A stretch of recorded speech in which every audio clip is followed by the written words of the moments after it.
Now if you have a look here, this is the next one that I bought. I bought this over 10 years ago now. This is I think it's a Wahl Bellissima, and the first issue that I had with this was the battery went inside. So I'm going to show you inside now exactly how it works, and you know what the mechanism, how you're going to replace it and stuff. So this one's quite simple. Again, you just clip it from the front, and then if you have a look inside here, you've got 2 screws, a flat screwdriver, I think a small one should do it. So I'll open that up now, and then I'm going to show you what's going on inside there. Give me a second. So just to confirm that, yeah, you can use a flat on there, because I've got a flat here, and I'm going to use it to open these two.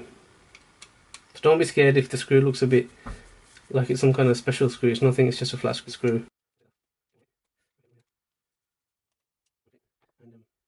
That's about it. I think it just opens, I think. Yeah. But did I use a spudger last time to sort of help it open a little bit, which I'm going to do now.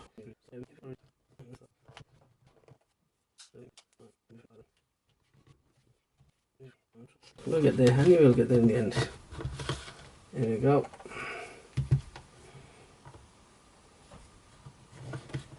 If at first you fail, keep trying. Okay, so I've got this open now. I'm going to show you what's going on inside here. Okay, before I get to what's going on inside here, if you have a look inside here, okay, so it's quite simple. You've got your inspection information window here. You've got this main circuit board here. There's one switch here.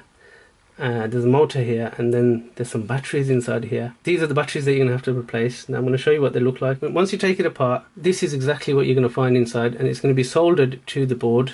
Okay, from the bottom you got your minus side, and then you got your plus side. The way that these batteries work is that each one adds on to the other one. So you got 1.2, 1.2, 1.2. That's 3.6 volts. It's almost the equivalent of a 18650.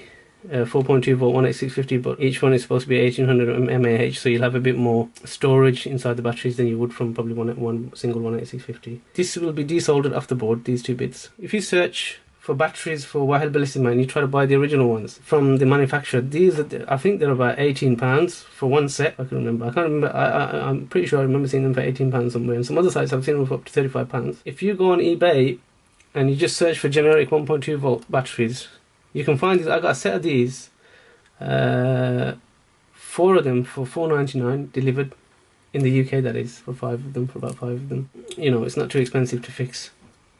If you like fixing your stuff, then you'll enjoy doing this.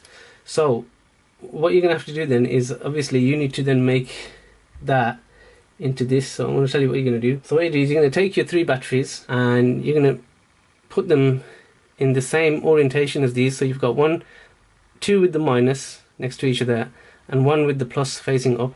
Okay, get these together. If you've got some hot glue, put some hot glue in between the in between them. Okay, so you form a shape like this.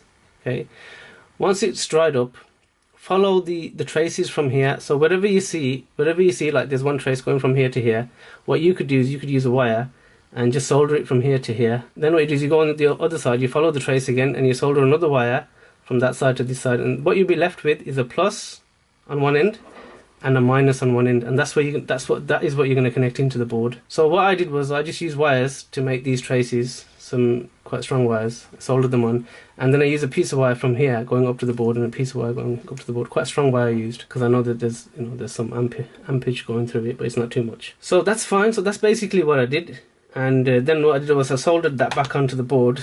As you can see here, I did use some heat resistance tape just around it, just for protection, just to protect the rest of the plastic components, and that was it really. And after that, I'll show you in a minute if I can make it work from here. Can I? There you go, full battery. Right, lovely, juicy, powerful machine. This one, I've cut loads of hair with this amazing, brilliant machine. Never let me down. And there you go. You press it again, and it's working. So that was it really. This video was just about those 2 clippers and how to refurbish them, and what's the common thing that goes wrong with them and how to do it. Bye for now. Have a nice day.